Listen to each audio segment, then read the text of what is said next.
नारायणं नमस्कृत्य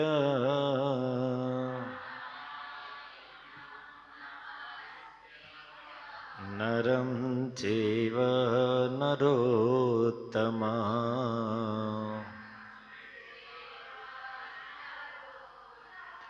देवीं सरस्वतीं व्यासं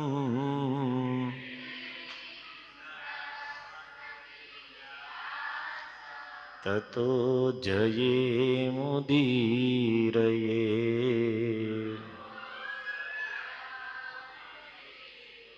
ॐ ज्ञानतिमिरान्धस्य ज्ञानाञ्जनशलाकया चक्षुरुन्मिलितं येन तस्मै श्रीगुरुवे नमः। नमो विष्णुपादाय कृष्णप्रेष्ठाय भूतले श्रीमते भक्तिवेदान्त स्वामिनिति नामिने। नमस्ते सरस्वती देवे गौरवाणी प्रचारिणे निर्विशेष पाश्चात्यदेशतारिणे वाञ्छाकल्पतरुभ्यश्च कृपा सिन्धुभ्य एव च पतितानां पावनेभ्यो वैष्णवेभ्यो नमो नमः। जय श्री कृष्ण चैतन्य प्रभु नित्यानंद श्री अद्वैत गदाधर श्रीवासादि गौर भक्तवृंद। हरे कृष्णा कृष्णा कृष्णा हरे हरे, हरे राम राम राम हरे हरे। हरे कृष्णा कृष्णा कृष्णा हरे हरे, हरे राम राम राम हरे हरे। हरे कृष्णा कृष्णा कृष्णा हरे हरे, हरे राम राम राम हरे।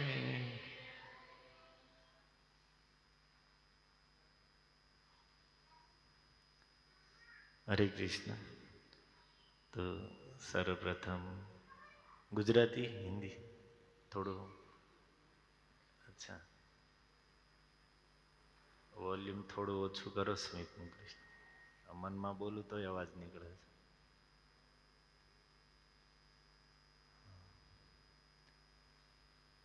હિન્દીમાં બોલું કેમ છે? હા, સર્વપ્રથમ ભાવમયી માતાજીના શ્રીમંત વિધિ સંસ્કાર નિમિત્તે પધારેલા આપ સર્વ અતિથિઓ, વૈષ્ણવ, મહેમાનો બધાનું સ્વાગત, બધાના ચરણોમાં દંડવત પ્રણામ. વિશેષ તમે બધા નીચે બેઠા છો એનો વાંધો નહીં, પણ માતાજીને નીચે બેસાડ્યા છે મારીથી. તો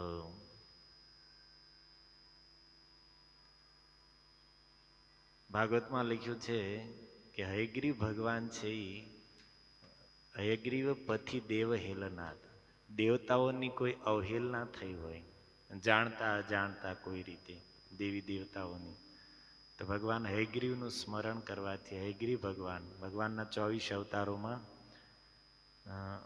લગભગ 22મો અથવા 23મો અવતાર છે હયગ્રીવ. હય અર્થાત ઘોડો, અશ્વનું ઘોડાનું જેનું મુખ હતું અને શરીરનો ભાગ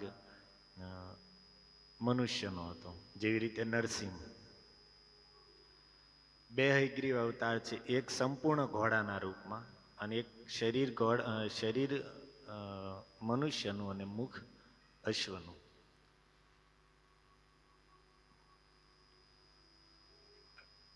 હિન્દીમાં અચ્છા હિન્દીનું કીધું ભૂલી ગયો. આપણે ત્યાં નથી, दक्षिण भारत में हयग्रीव भगवान की उपासना है, कई मंदिर भी है, और हयग्रीव भगवान को विद्या के अधिपति माना गया है, क्योंकि हयग्रीव भगवान ने ही ब्रह्मा जी को, जब हयग्रीव नाम का असुर ब्रह्मा जी को तामसी विद्या से मोहित करके उसके पास से वेदों को लेकर भाग गया, तब भगवान ने हयग्रीव रूप लेकर उस असुर को मारकर उन वेदों को वापस ब्रह्मा जी को दिया.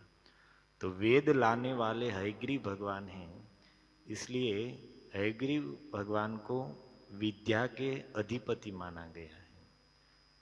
और जैसे यहाँ पर या तो साधारण कर्मकांड विधि में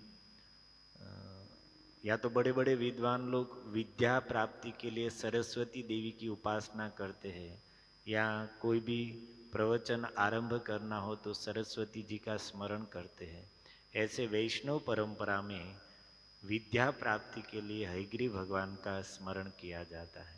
बहुत सुंदर श्लोक भी है. हयग्रीव हयग्रीव हयग्रीव इति यो वदेत् तस्य निःसरेत् वाणी जाह्नू कन्या प्रवाहवत्। हयग्रीव हयग्रीव हयग्रीव इति यो वदेत्, जो इस प्रकार भगवान हयग्रीव का नाम उच्चारण करता है, तस्य निःसरेत वाणी, उसकी वाणी सोई हुई सुप्त वाणी जागृत हो जाती है, जैसे ध्रुव जी की हुई थी। कैसे? जाह्नू कन्या प्रवाहवत, जैसे गंगा जी का प्रवाह अखंड रूप से बहता रहता है, ऐसे हयग्रीव भगवान की कृपा से अंदर सुप्त ज्ञान अपने आप जागृत हो जाता है। तो हमें तो इसलिए स्मरण में आ गया कि यहाँ पर माता जी नीचे बैठे हैं, तो देवताओं का भी आदर होना चाहिए। तो क्या बताए आपको, कार्तिक मास का महात्मा। कार्तिक मास आज से ही प्रारंभ हुआ। वैसे दो प्रकार से विधि है। एकादशी तो एकादशी कार्तिक का पालन कर सकते हैं, या तो पूर्णिमा से पूर्णिमा तक।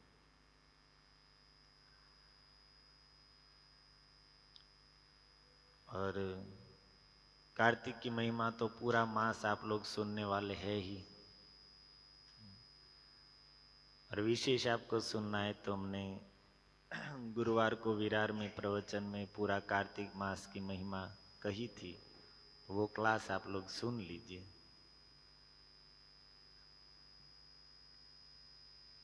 बस इतना ही कहना है कि कार्तिक मास राधा रानी का मास है, पुरुषोत्तम मास भगवान कृष्ण का मास है। हम जानते हैं पुरुषोत्तम मास अभी गया है, तो उसकी कथा में मल मास दुखी होकर भगवान विष्णु के पास जाता है, और भगवान विष्णु उस मल मास को लेकर गोलोक में भगवान कृष्ण के पास जाते हैं, और वहाँ पर मल मास की व्यथा को सुनकर भगवान कृष्ण द्रवित होकर कृपा करके उस मल मास को अपने गुणों के साथ अपना नाम प्रदान करते हैं।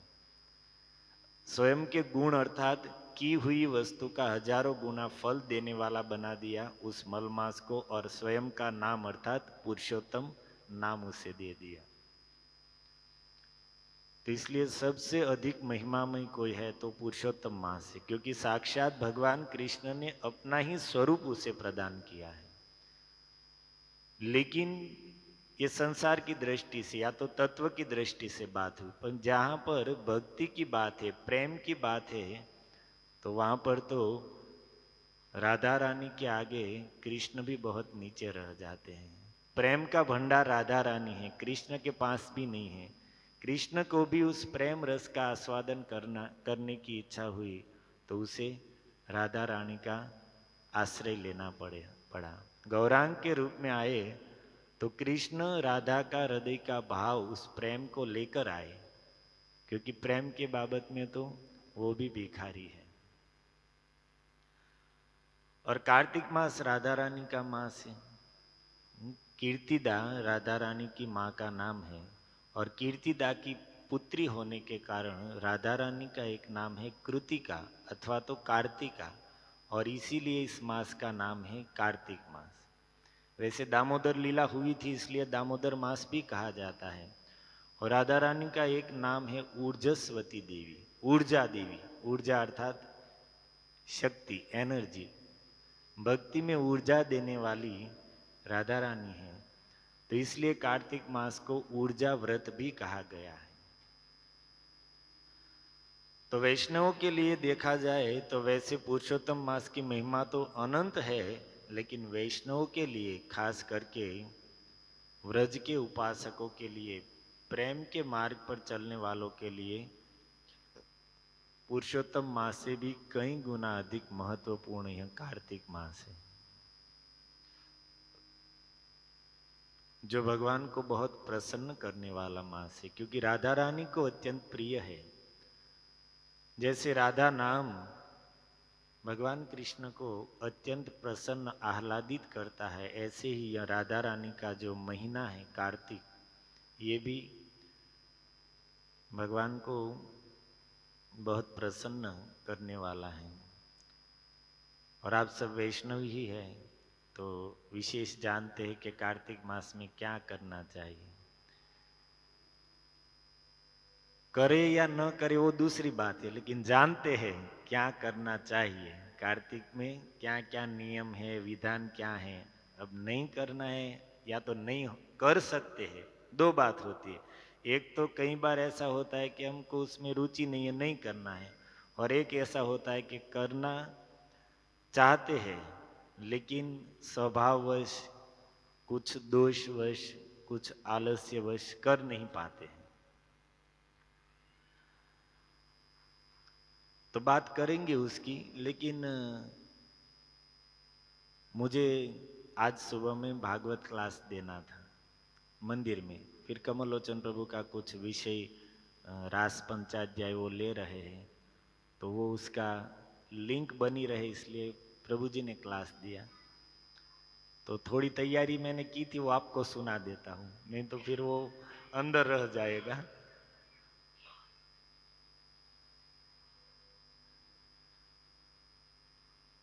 बहुत सुंदर है, वैसे छोटा प्रसंग 1.5 घंटे का है, आपको आधा घंटे में सुनाना है। तो मुझे भी नहीं मालूम कि क्या काटना है और क्या कहना है, लेकिन है बहुत सुंदर। माता देवहूति का प्रश्न है, ध्यान से सुनिए आप। बहुत तात्विक बात भी है और उसमें भक्तिमय बात भी है। श्लोक का उच्चारण हम करते हैं, मैंने श्लोक भेजा है ग्रुप में, आप लोग देखकर गाइए। देवहूति माता ने प्रश्न पूछा है और उस प्रश्न के उत्तर में भगवान कपिल देव ने जो भक्ति की महिमा कही है, उस श्लोक का हम उच्चारण करेंगे। श्रीमद् भागवतम तृतीय स्कंद अध्याय 27 और श्लोक क्रमांक है 21। श्री भगवान उवाच अनिमित्त निमित्तेन अनिमित्त निमित्तेन स्वधर्मणामलात्मना स्वधर्मेणामलात्मना तीव्रया मयि भक्त्या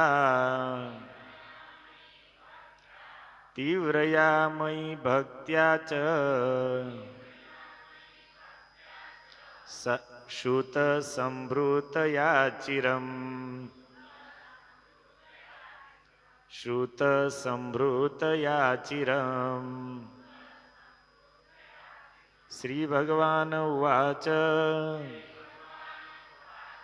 अनिमित्त निमित्तेन स्वधर्मेणामलात्मना तीव्रया मयि भक्त्या च श्रुत संभृतया चिरम्।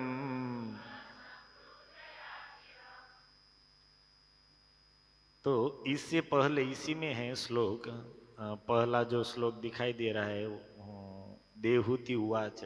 आप उस श्लोक के शब्द के ऊपर ध्यान दीजिए, वो बहुत समझने लायक है। देवहूति माता का प्रश्न है कि हे भगवान, प्रकृति और पुरुष दोनों अन्यों अन्य आश्रयत्व, एक दूसरे के आश्रय में हैं और दोनों ही नित्य है और दोनों भगवान की शक्तियां हैं। प्रकृति और पुरुष, पुरुष मीन्स जीवात्मा, आत्मा, और प्रकृति शरीर, या तो जो कुछ भी इस संसार में दिखाई दे रहा है वो सब प्रकृति है। भगवान ने गीता में कहा है, भूमि रापो अनलो वायु खम मनो बुद्धि एवच अहंकार इतियम में भिन्ना प्रकृति अष्टदा। ये 8 प्रकार की मेरी प्रकृति है। पृथ्वी, जल, अग्नि, वायु, आकाश, मन, बुद्धि और अहंकार। इस सृष्टि में जो कुछ भी दिखाई दे रहा है वो इन 8 तत्वों से ही बना हुआ है। इन 8 से बाहर कोई वस्तु है ही नहीं। इसलिए रामायण में लिखा है कि गो गोचर जहां लगी मन जाई सो सब जानहु माया भाई। जहां तक हमारा मन, हमारे मन की सोच है, जहां तक हमारी इंद्रियों की पहुंच है और जहां तक मन सोच सकता है, विचार कर सकता है, तब तक सब प्रकृति है। इसमें सब आ गया, ब्रह्मलोक या भूत पाताल से लेकर जहां तक हमारा मन विचार कर सकता है वो सब प्रकृति। शरीर है तो किससे बना है? पृथ्वी जल अग्नि वायु आकाश, और सभी शरीर इसी से बने। देवताओं के शरीर में अग्नि तत्व प्रधान है, इसलिए थोड़े हमसे श्रेष्ठ चमकीले शरीर है। जो आकाश में उड़ने वाले पक्षी है उसमें भी 5 तत्व ही है, लेकिन वायु तत्व प्रधान है, इसलिए वो लोग आकाश में उड़ रहे हैं। भूमि में रहने वाले जो जीव है उसमें भी 5 तत्व है, लेकिन उसमें भूमि तत्व अधिक है, इसलिए वो जमीन के अंदर रह सकते हैं। ऐसे जलचर जीवों में जल तत्व अधिक है।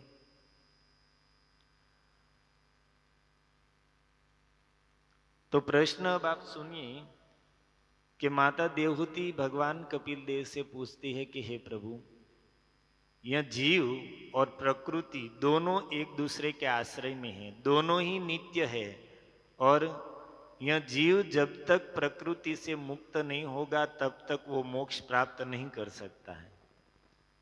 जब तक प्रकृति के संसर्ग में है, संपर्क में है, तब तक वो मोक्ष प्राप्त नहीं कर सकता है। अर्थात कहते कि जब तक शरीर में बंधा हुआ है तब तक मोक्ष प्राप्त नहीं कर सकता है। अब शरीर से निकल जाएगा तो, जीव निकल गया तो शरीर का अस्तित्व नहीं रहेगा। अंदर से जीव निकल गया आत्मा तो शरीर रहेगा, और शरीर से बाहर निकल गया तो आत्मा का अस्तित्व दिखाई नहीं देगा। शरीर और आत्मा, शरीर अर्थात प्रकृति और आत्मा दोनों जब तक साथ है तब तक जीवन शक्य है। अलग रहते ही न शरीर का अस्तित्व रहेगा और न ही आत्मा दिखाई देगा। और प्रश्न है कि दोनों साथ में है तब तक जीव मुक्त नहीं हो सकता है, और अलग होते ही अस्तित्व नहीं रहेगा। आपको समझ में आ रहा है कि नींद आ रही है? તમે એમ કહેશો પ્રભુજી શરીરમાં તો પ્રસાદ ક્યારે આવે ઈ અમને ત્યારે કયો, તમે આત્મા બાત્માની વાત જવા દો।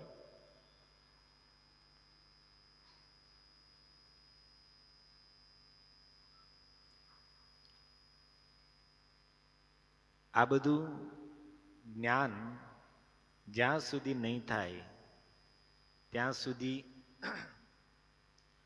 જ્યાં સુધી આપણે વાસ્તવિકતાને નથી જાણી ત્યાં સુધી ભગવાન સુધી નહીં પહોંચી।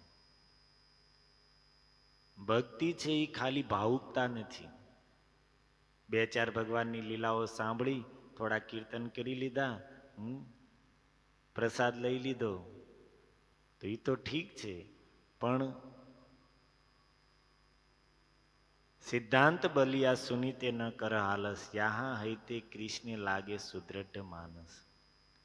इन सब बातों की जरूरत नहीं होती तो क्यों व्यास भगवान श्रीमद् भागवत कृष्ण तत्व, कृष्ण प्रधान ग्रंथ होने पर भी 10वें स्कंद में कृष्ण लीला का वर्णन क्यों करते? 1 से 9 स्कंद में सब ये सारी चर्चा करने में क्यों उसने अधिकतर ग्रंथ का भाग इन सब वस्तुओं में क्यों समाहित कर दिया?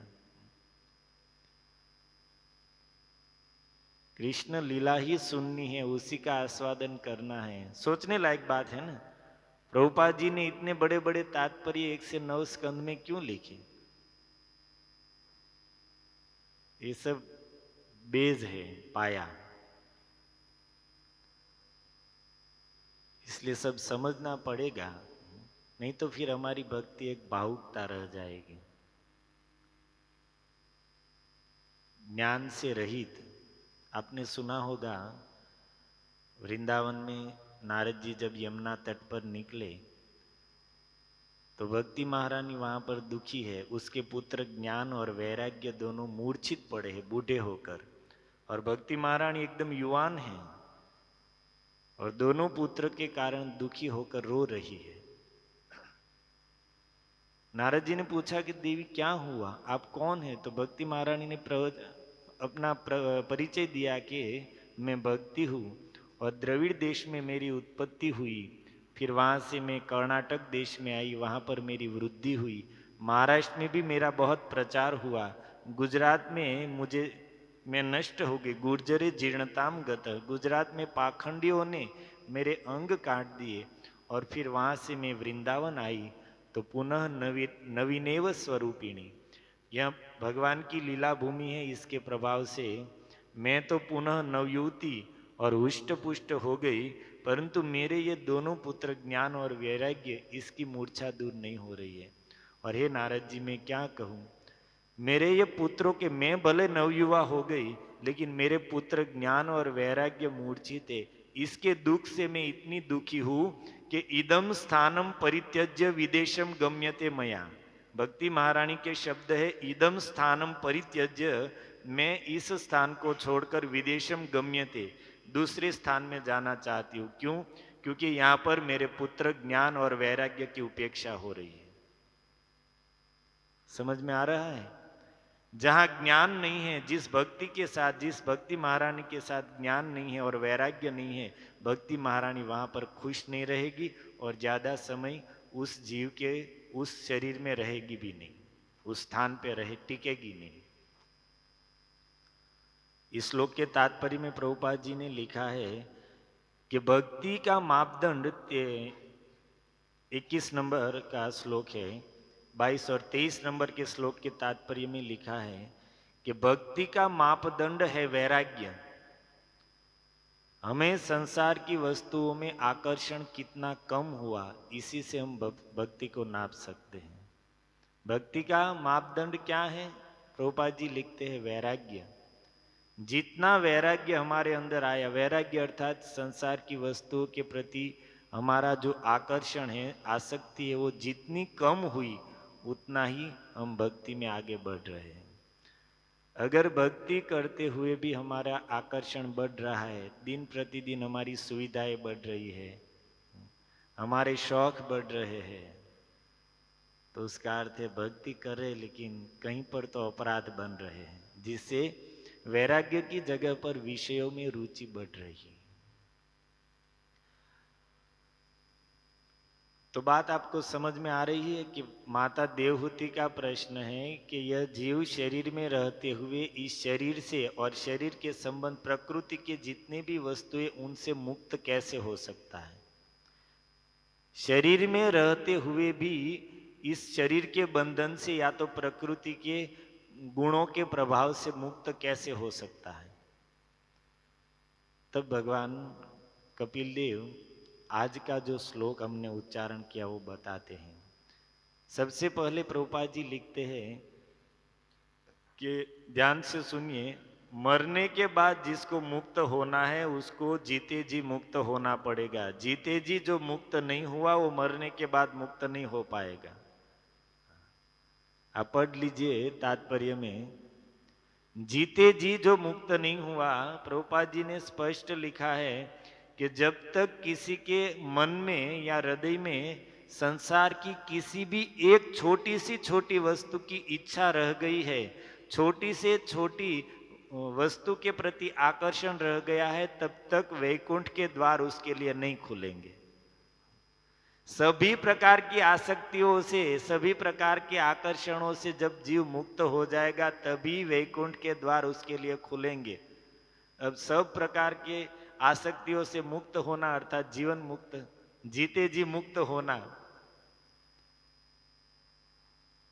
अब कहाँ हमारा चांस लगेगा भाई। भरत हिरन सो नेह करी, भरत जी महाराज की कथा हम सुनते, एक हिरन में आसक्त होने के कारण हिरन बनना पड़ा।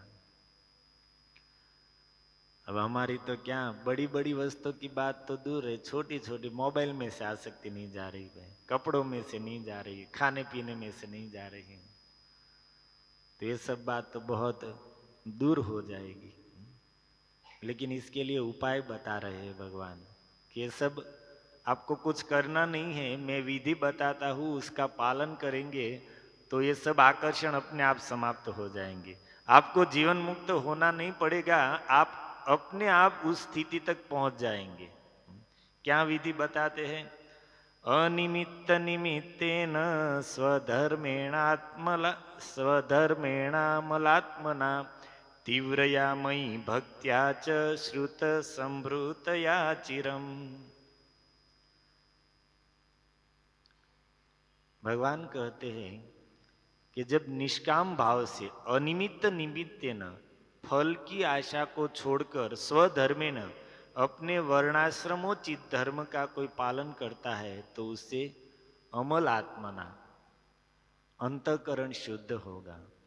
अगर कोई फल की कामना से धर्म करते हैं उसकी बात नहीं है, लेकिन अपना कर्तव्य समझकर निष्काम भाव से अपने धर्म का पालन कोई करता है तो धर्म के पालन से उसका अंतःकरण शुद्ध होगा और उस शुद्ध अंतःकरण में मेरी भक्ति प्रकट होगी। और फिर वह भक्ति तीव्र कैसे बनेगी? तो कहते श्रुत संभृतया चिरम। चिरम अर्थात बहुत लंबे समय तक, बहुकालम मद कथा श्रवणेन पुष्टया च तीव्रया, लंबे समय तक मेरी कथा सुनते रहने से धीरे धीरे धीरे धीरे उसकी जो भक्ति है वो तीव्र बन जाएगी। हम लोग भक्ति कर रहे हैं लेकिन हमारी भक्ति कैसी है? शिथिल है, या किसी की मीडियम हो सकती है, लेकिन यहाँ पर बात हो रही है तीव्र या भक्ति। जिस स्थिति पर भगवान उपाय बता रहे हैं कि जीवन मुक्त स्थिति तक पहुंचने के लिए तीव्र या मयि भक्त्या, मेरी भक्ति और वह भी तीव्र भक्ति, और वहां पर पहुंचने का मार्ग बता रहे हैं श्रुत संभृतया चिरम, लंबे काल तक श्रद्धा पूर्वक मेरी कथा सुनते रहने से, जैसे जैसे मेरी कथा सुनेंगे ऐसे ऐसे जो भक्ति है वो एकदम तीव्र अर्थात दृढ़ बनती जाएगी। आदर, तीव्र का अर्थ यहाँ पर आचार्यों ने किया है आदर, सम्मान पूर्वकम।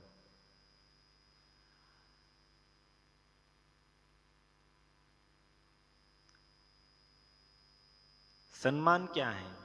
जैसे हम कथा सुनते हैं, मान लीजिए, तो भगवान की कथा है, साक्षात भगवत स्वरूप है।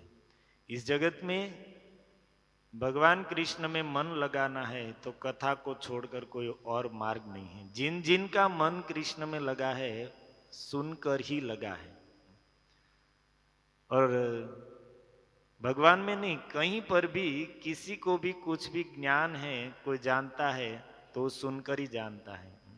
आप लोगों ने कभी, आपको पूछा जाए कि आप लोगों ने अणुबॉम्ब देखा है?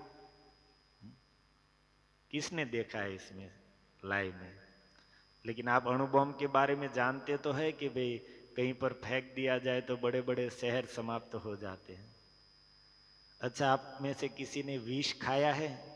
अनुभव किया है कि विष खा के उसका टेस्ट कैसा होता है? आप हंस रहे, लेकिन मैं सच्ची पूछ रहा हूं कि विष का तो फिर आपको मालूम कैसे कि भाई विष खाने से मर सकते? आपका तो अनुभव है नहीं।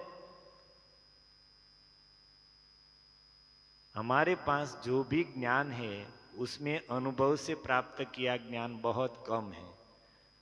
जितना भी ज्ञान है उसमें सबसे अधिकतर ज्ञान सुना हुआ ही है, चाहे लौकिक ज्ञान हो या परलौकिक हो।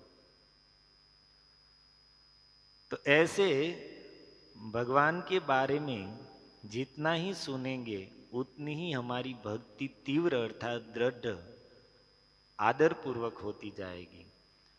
और आदर क्या है? कथा में, कथा सुनने के प्रति आदर, हम उस बात पर चर्चा कर रहे हैं। आज अगर सबसे बड़ा अनादर हो रहा है तो वो कथा का। सबसे बड़ा अनादर का पात्र आज कोई है तो भगवान की कथा। यूट्यूब के कारण कथा इतनी सुलभ हो गई कि लोग भूल गए कि कथा सुनने की विधि है ग्रंथ को सामने लेकर बैठकर सुनना चाहिए। साधारण लोगों की बात जाने दीजिए, भक्त लोग भी भूल गए कि कथा कैसे सुननी चाहिए। काम करते करते सुनना है, रास्ते में सुनना है, बातें करते करते सुनना है, यही रीति रह गई है। कथा सुनने की यही परंपरा रह गई है। घर के काम करते करते सुनो, घूमते घूमते सुनो, गाड़ी चलाते चलाते सुनो, ट्रेन में सुनो।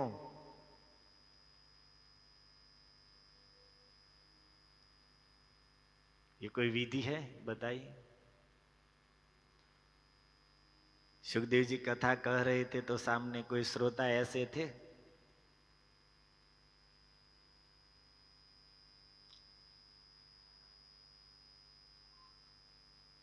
हम सुने ये बात तो ठीक है, लेकिन ऐसे सुनते सुनते आदत बन गई है। अब बैठकर सुनने की आदत चली गई है। और इसलिए अगर हम पूछे यहाँ ईमानदारी से कि गुरु महाराज की कथा आप में से कितने सुनते हैं और कितने समझ पाते हैं, नहीं समझ पाएंगे। क्योंकि महाराज जी की कथा ऐसी है कि भागवत सामने लेकर बैठेंगे, भागवत के श्लोक के ऊपर दृष्टि रखेंगे तो ही समझ पाएंगे, नहीं तो समझ नहीं पाएंगे। एक एक शब्द का अर्थ कर रहे हैं तो लिंक तो आपको मिलेगी नहीं। वार्ता रे वार्ता बाबाडो ई थाशे नहीं। एक श्लोक के शब्दों के ऊपर महाराज जी बोल रहे हैं, भागवत सामने नहीं है तो आपको समझ में ही नहीं आएगा किस शब्द पर बोल रहे, और नींद आएगी, कुछ समझ में ही नहीं आएगा। और वो परंपरा तो हम भूल गए हैं कि भाई बैठकर कथा सुनना है। और फिर ऐसे अनादर होने से क्या होगा? अनादर होने से कथा के प्रति जो हमारी श्रद्धा है, अभी आपको सुनने में थोड़ा सा जो रस मिल रहा है, धीरे धीरे अनादर के कारण, अपराध के कारण वो रस बढ़ने की जगह कम होता जाएगा। और एक समय ऐसा आएगा कि भाई कथा बथा नाम जप करो भाई, सुनने से क्या, ऐसा मन में हो जाएगा कि हरि नाम ही सब कुछ है भाई, नाम जप करो, हरे कृष्णा कृष्णा कृष्णा हरे हरे, हरे राम राम राम हरे। नाम जप सब कुछ है, वो सही है, लेकिन ज्ञान की जरूरत नहीं होती, कथा की जरूरत नहीं होती, तो व्यास भगवान ने इतने शास्त्र क्यों लिखे हैं? अच्छा, प्रभुपाद जी नहीं जानते थे कि कलयुग में हरि नाम ही सार है, तो फिर उसने क्यों लिखा कि मैंने अपनी समस्त कृपा मेरे ग्रंथों में स्थापित की है। भक्त लोग बारंबार कहते प्रभुपाद जी कृपा कीजिए कृपा कीजिए, तो प्रभुपाद जी ने कहा कि भाई मैंने अपनी सारी कृपा मेरे ग्रंथ में रखी है, आपको चाहिए तो पढ़ो। कृपा करो करने से मुझे याद आ रहा है प्रभु जी, पहली बार जब वृंदावन गया तो नવો હતો એ વખતે હું તો ગોવિંદદેવ મંદિરના દર્શન કરીને આગળ ક્યાંક દર્શને જતા હતા, તો ગરુધ્વજ પ્રભુ એમ બધા સાથે સાથે ચાલતા હતા આગળ આગળ.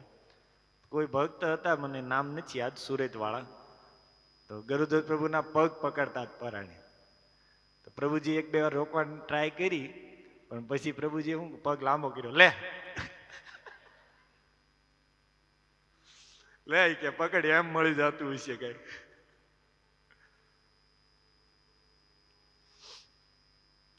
तो प्रयास करना पड़ेगा भाई. प्रसाद आयो केम छे पवन पुत्र प्रभु? हाँ 10 मिनिट चालू राखवानुं छे.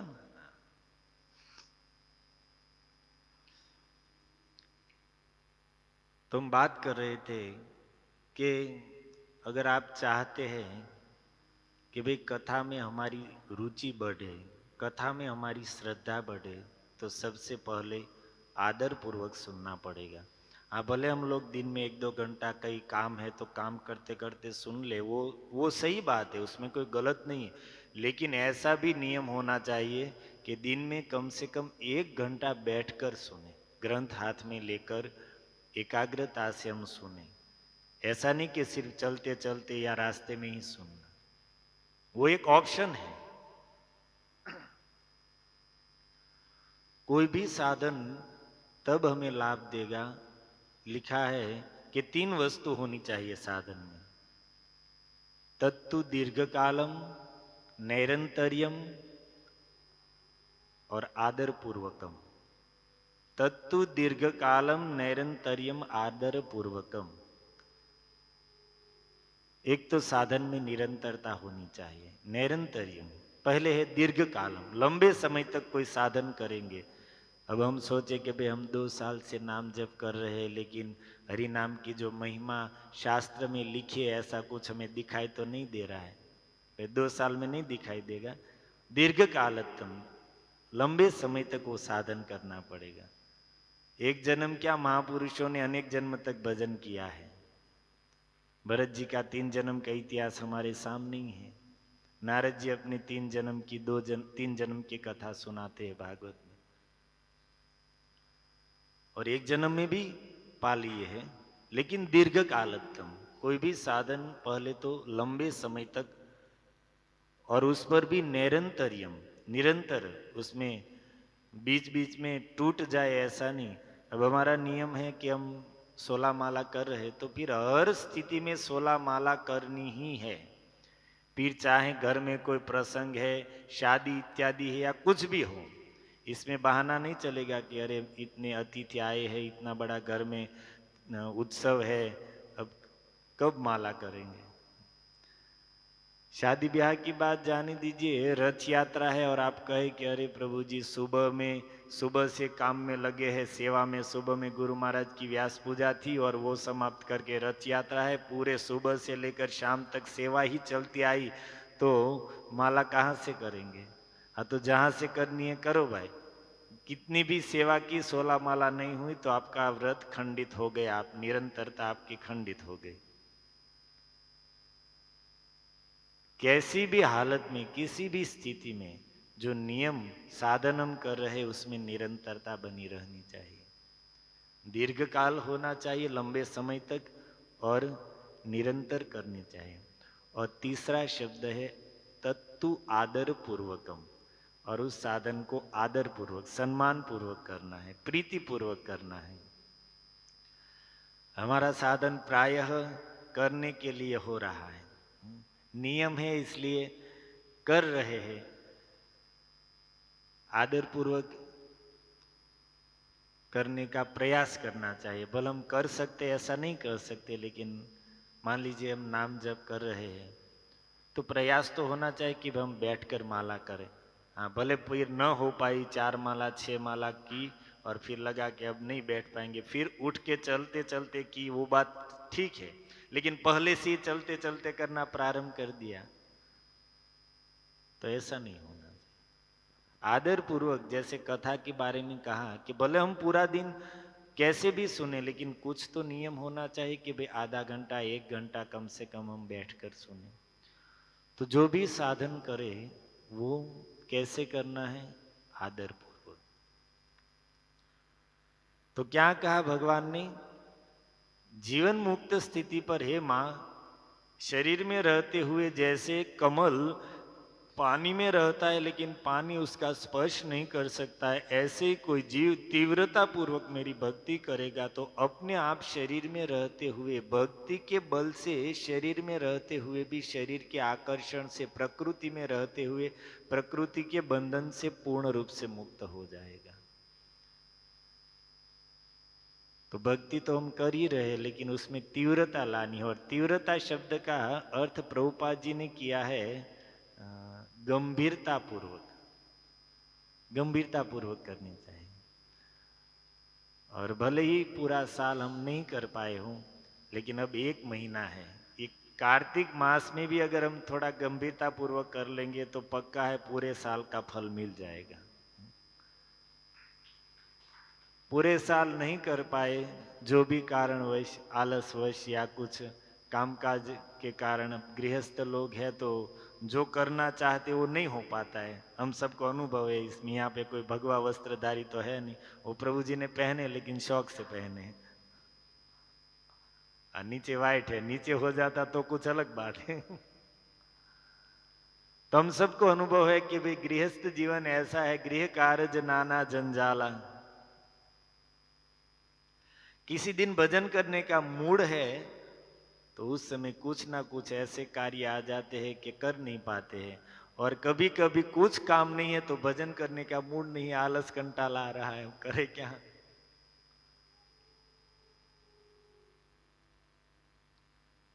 तो ये कार्तिक मास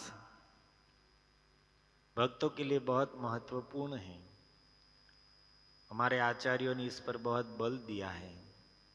रूप गोस्वामी ने कार्तिक मास की महिमा में बहुत बहुत लिखा है। और हम जानते ही कार्तिक में जो साधन बताए हैं, 5 साधन, कार्तिक व्रत के अनेक नियम है, लेकिन उसमें मुख्य रूप से 5 वस्तुओं का निर्देश हुआ है। अब अंत में मैं आपको सुना दूं, कार्तिक में करने योग्य 5 साधन। सबसे पहले है ब्रह्म मुहूर्त में जगकर स्नान करना। तो पूरा साल आप जितने बजे जगते हो, 6 बजे, 7 बजे, 8 बजे, उससे भी अधिक हो सकता है कोई कोई, लेकिन कार्तिक मास अब 1 महीना 30 दिन आज से ही मान लीजिए चालू हो रहा है। तो ब्रह्म मुहूर्त में गंभीरता पूर्वक, जो तीव्र भक्ति की बात हो रही है वो यहाँ पर गंभीर, ये 5 नियम का पालन करेंगे कार्तिक में सिर्फ, तो भक्ति हमारी गंभीर हो जाएगी, अर्थात हम सावधान माने जाएंगे। ब्रह्म मुहूर्त में जगना, वैसे भी कार्तिक न हो तो भी शास्त्र में लिखा है कि ब्रह्म मुहूर्ते या निंद्रा सा पुण्य क्षयकारिणी। ब्रह्म मुहूर्त में कोई सोता है तो उसके पुण्य क्षय हो जाते हैं। सूर्योदय से पहले का जो 1.5 घंटे का समय है उसको ब्रह्म मुहूर्त कहा है। मान लीजिए सूर्योदय 6:30 बजे हो रहा है तो 5 बजे ब्रह्म मुहूर्त स्टार्ट हो जाएगा, और उसके पहले का जो समय है उसको तो उससे भी श्रेष्ठ अमृत वेला माना गया है। 3 बजे से लेकर 5 बजे का जो समय है वो तो अमृत वेला है। 5 बजे से 6:30 बजे तक ब्रह्म मुहूर्त है। महापुरुषों ने भजन किया है, उन लोगों ने ब्रह्म मुहूर्त में, हम जैसे साधारण भक्तों के लिए ब्रह्म मुहूर्त में भजन है और हम लोग करते हैं, लेकिन महापुरुषों ने तो 1-2 बजे पथारी त्याग ही दी है। रूपा जी कितने बजे जगते थे? 12 बजे जग जाते थे। भक्ति विनोद ठाकुर 10 बजे सोते थे, 12:30 बजे जग जाते थे। फिर दिन में थोड़ा आराम कर लेते थे, लेकिन वो एक समय अलग होता है। आप आज भी अनुभव कीजिए कि मंगला आरती से पहले आप कभी जगे तो, संडे मान लीजिए, हम सब लोग रविवार को मंगला आरती करते हैं, तो कभी थोड़ा जल्दी जगकर मंगला आरती से पहले 2-3 माला कीजिए। आपको ही अनुभव होगा कि मंगला के बाद में की हुई माला और पहले की हुई माला में ही अंतर हो जाएगा। ब्रह्म मुहूर्त में जो माला होती है उससे भी अमृत वेला में होने वाली अधिक श्रेष्ठ होगी।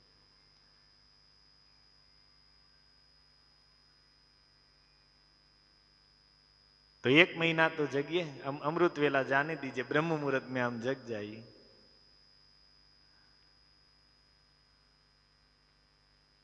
और दूसरा साधन बताया है हरि नाम। वो तो हम ले ही रहे हैं, लेकिन कार्तिक में प्रयास करना चाहिए कि हम जो कर रहे हैं उससे कुछ अधिक करें। कार्तिक में सबसे बड़ा बताया है कि भगवान की प्रसन्नता के लिए रूप गोस्वामी कहते कुछ ना कुछ नियम ग्रहण करने चाहिए। भक्तिमय नियम ग्रहण, अर्थात नियम मीन्स, मान लीजिए किसी ने नियम लिया कि भाई मैं ब्रह्म मुहूर्त में जग कर नाम जप करूंगा, किसी ने नियम लिया कि भाई मैं 16 माला करता हूँ तो ब्रह्म मुहूर्त में कार्तिक मास में 25 करूंगा, 32 करूंगा, जो भी करनी। और कोई नियम ले सकते हैं कि भाई हम भागवत का रोज 1 अध्याय का पाठ करेंगे, इतना श्रवण करेंगे, कुछ से कुछ भी। कार्तिक मास में बताया है कि कुछ ना कुछ व्यक्ति को अपनी योग्यता के अनुसार भगवान की प्रसन्नता के लिए भक्ति के नियम ग्रहण करने चाहिए। तो नाम जप तो हम कर ही रहे, लेकिन राधा रानी को यह प्रिय मास है तो उसकी कृपा प्राप्त करने के लिए थोड़ी संख्या अधिक भी कर सकते हैं। 1 महीने के लिए हम ऐसा नहीं करें कि 365 दिन के लिए, लेकिन 1 महीने के लिए थोड़ा बढ़ाइए, और फिर आपको अच्छा लगे तो वो चालू भी रख सकते हैं। और तीसरा है दीपदान, वो तो हम करते ही हैं। दीपदान की एक कथा मैंने पढ़ी थी, बहुत अद्भुत कथा थी, आपने सुनी होगी शायद, कहाँ लिखी हो।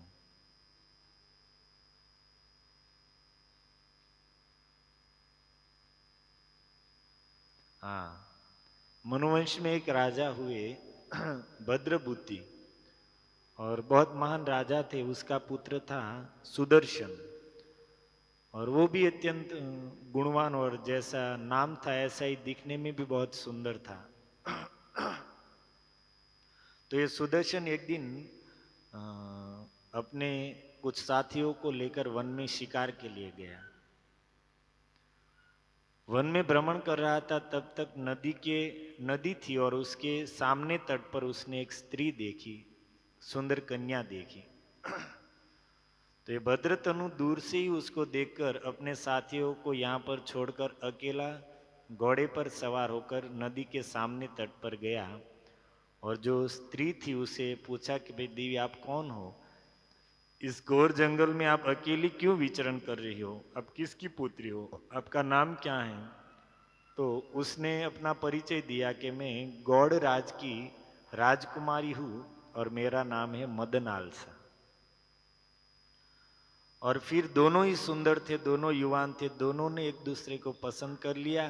तो फिर परिवार की रजा लेकर दोनों ने शादी कर ली, और साथ में फिर पति पत्नी साथ में रहने लगे। और थोड़े समय के बाद ये सुदर्शन जब राज्य संभालने योग्य हो गया, तो ये राजा भद्रबाहु, भद्रबुद्धि पुत्र को राज्य सौंपकर वन में चले गए भजन करने के लिए। और यहाँ पर ये सुदर्शन सुखपूर्वक राज्य कर रहे थे मदनालसा के साथ, दोनों दंपति। लेकिन ये मदनालसा भगवान की भक्त थी, परम वैष्णवी थी। तो उसके संग में रहते रहते संग का प्रभाव तो होता ही है। हम लोग उपदेश सुने, कितने भी उपदेश सुने या कितना भी शास्त्र का अध्ययन करें, लेकिन उपदेश सुनने से, सत्संग में बारंबार उपदेश सुनने से और शास्त्रों का अध्ययन करने से जितना प्रभाव नहीं होता है, उतना प्रभाव हमारे मन के ऊपर हम जिसके साथ रहते हैं उनके संग का होता है। साथ में रहने वालों की बात तरत,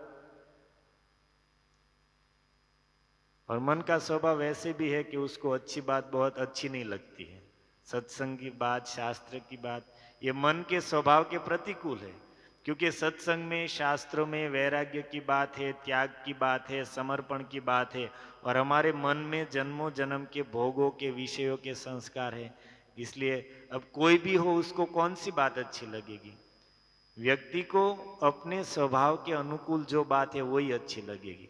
मान लीजिए यहाँ पर सत्संग में, यहाँ कथा में तो सैकड़ों प्रकार की बात होती है, लेकिन हमें अच्छी कौन सी लगेगी? जो हमारे स्वभाव के अनुकूल है।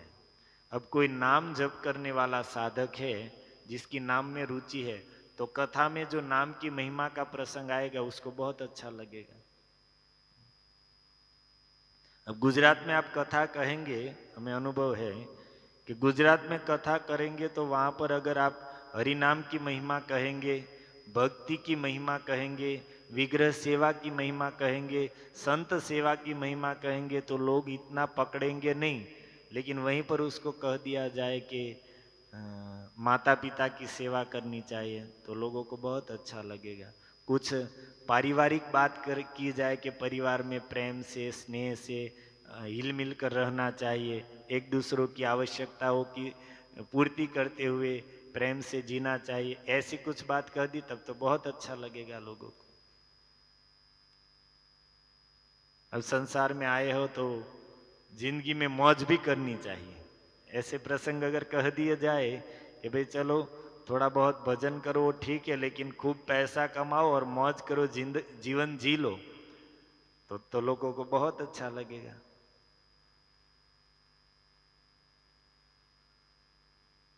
तो हम ये कह रहे कि अच्छी बात मन के अनुकूल नहीं है, मन के स्वभाव से विपरीत है सत्संग की बात, शास्त्र की बात। इसलिए मन उसको आसानी से नहीं पकड़ेगा, और वहीं पर गंदी बात कह दी तो भूले भी नहीं भूल पाएंगे, वो तुरंत पकड़ लेगा मन। इसलिए सत्संग बारंबार सुनना पड़ेगा, क्योंकि बारंबार बात सुनेंगे तब कुछ मन उसको धीरे धीरे पकड़ेगा, जल्दी से नहीं पकड़ेगा। हाँ, तो हम बात कर रहे थे कि उस मदन आलसा के संग से सुदर्शन के अंदर भी कुछ थोड़ी थोड़ी कथा में रुचि होने लगी। कभी कभी कथा सुनने लगा, कभी कभी मंदिर जाने लगा, कभी कभी संतों का संग होने लगा। और एक दिन ऐसा हुआ, कार्तिक मास था, मदन आलसा राजमहल में सुंदर मंदिर बना था, वहां पर बैठी थी। और उसी समय उसके पति सुदर्शन ने एक सेविका को भेजा कि जाओ उसको जल्दी से बुलाकर आओ। अब सेविका गई, महारानी आपको महाराज याद कर रहे। तो मदन आलसा ने सोचा कि भाई शाम का समय हो गया है, दीपदान है, समय है, तो दीपदान करके ही जाती हूँ। तो वो दीपदान करके गई, तब तक उसको जाने में थोड़ा समय लग गया, लेट हो गई। तो सुदर्शन का एकदम क्रोधित मगज उसका क्रोधित हो गया, और वो कहता है कि देवी तुम वैसे तो कहती हो कि एक स्त्री के लिए पति ही सब कुछ है, पति की आज्ञा से बढ़कर उसके लिए कुछ है ही नहीं, और मेरी आज्ञा थी तुम जल्दी आओ, फिर भी तुम दीपदान करने रुक गई और इतना देरी से आई, तो कहाँ गया तुम्हारा उपदेश? तुमने जानबूझकर इतनी देरी क्यों की? तो क्या कहा, आप लोग ध्यान से सुनिए, यहां पर वो लोग भले अपना कार्य करें।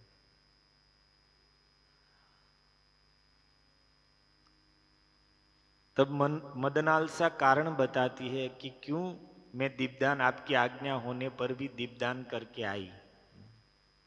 वो कहती है कि भगवान की कृपा से मुझे मेरे पूर्व जन्म की स्मृति है। पूर्व जन्म में मैं गोदावरी के तट पर एक मंदिर में रहती थी। गोदावरी नदी कहाँ पर है आप जानते हैं? हाँ, यहाँ पर नासिक में। और हाँ, चित्रकूट में गोदावरी है नहीं, वहां तो भगवान राम जी की सेवा करने के लिए गोदावरी जी गुप्त रूप में प्रकट हुई थी, और राम जी की सेवा करके फिर वापस आ गई। सबके लिए नहीं है, राम जी के लिए।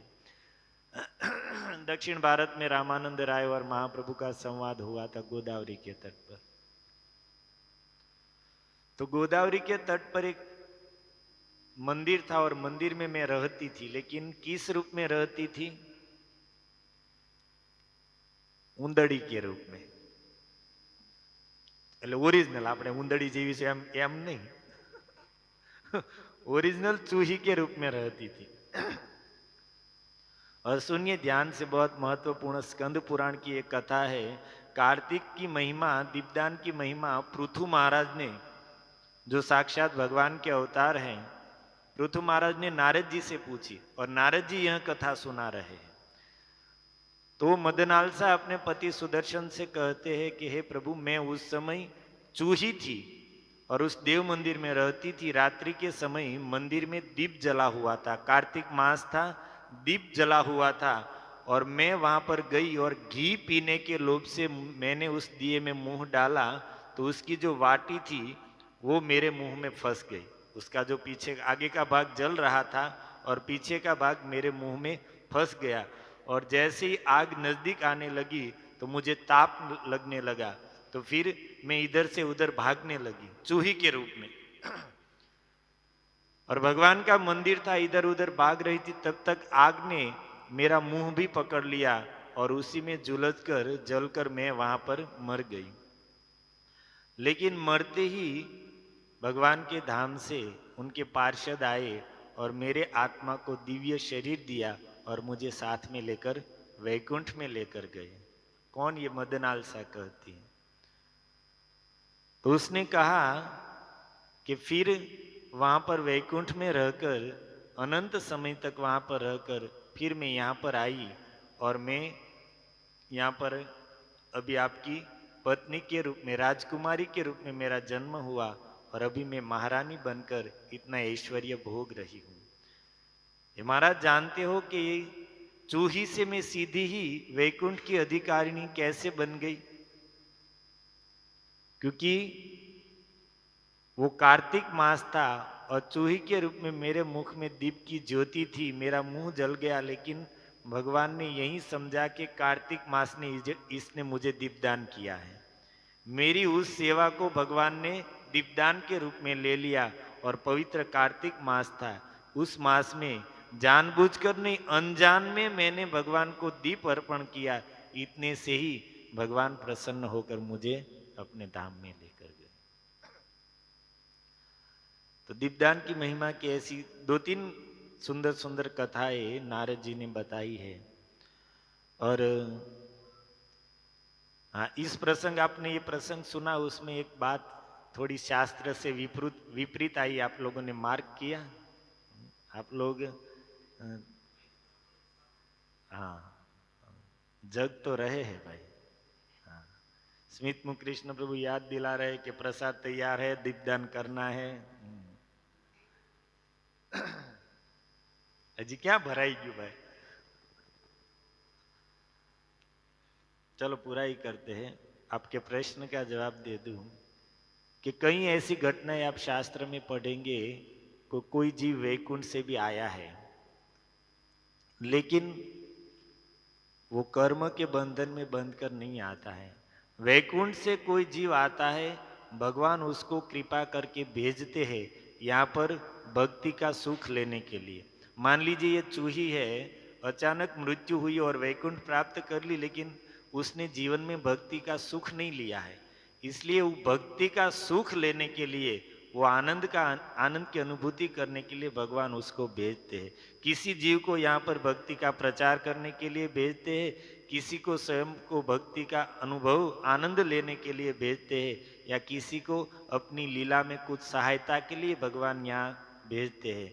तो जैसे हम लोगों का जन्म हो रहा है, ऐसे वैकुंठ से किसी को आना नहीं पड़ता है, क्योंकि अगर आता है तब तो गीता का वचन यद्गत्वा न निवर्तन्ते व्यर्थ हो जाएगा। वहां से कोई जीव आता है तो भगवान की इच्छा से आता है, यहाँ पर कुछ करने के लिए, स्वयं भक्ति करके दूसरों को भक्ति सिखाने के लिए आते हैं, प्रचार करने। अब महापुरुष जितने भी है, प्रभुपाद जी ने स्वयं कहा है कि वैकुंठ में, तो वैकुंठ से आए हैं तो थोड़े कर्म बंधन से वो प्रचार करने के लिए आए हैं। जितने भी संत महापुरुष बड़े बड़े हैं, वो सब भगवान के धाम से ही, जैसे भगवान आते हैं ऐसे महापुरुष भी आते हैं। स्वयं भगवान ने कहा है कि भाई धर्म की स्थापना करने के लिए तो मैं मेरे पार्षदों को, संतों को भेजता हूँ, उसके लिए मुझे आने की जरूरत नहीं है। राक्षसों को मारने के लिए भी मुझे आने की जरूरत नहीं है, मेरे भक्तों के लिए मैं आता हूँ। तो ऐसे कार्तिक, हाँ, तीसरा साधन हम चर्चा कर रहे थे दीपदान, और चौथा है दामोदर अष्टक का गान। सत्यव्रत मुनि ने 8 श्लोक में भगवान दामोदर, जो यशोदा माता ने जिसको बांधा है, उस दामोदर भगवान की 8 श्लोकों में स्तुति करके भगवान को प्रसन्न कर लिया, जिसको दामोदर अष्टक कहा। इसलिए कार्तिक मास में रोज सुबह में और शाम को दामोदर अष्टक गान करना चाहिए, क्योंकि भगवान को प्रसन्न करने वाला है। और 5वां साधन ही भागवत का श्रवण करना चाहिए। वैसे लिखा है कि हरि कथा श्रवण करना चाहिए, लेकिन हरि कथा में सर्वश्रेष्ठ ग्रंथ है भागवत, इसलिए भागवत श्रवण करना चाहिए।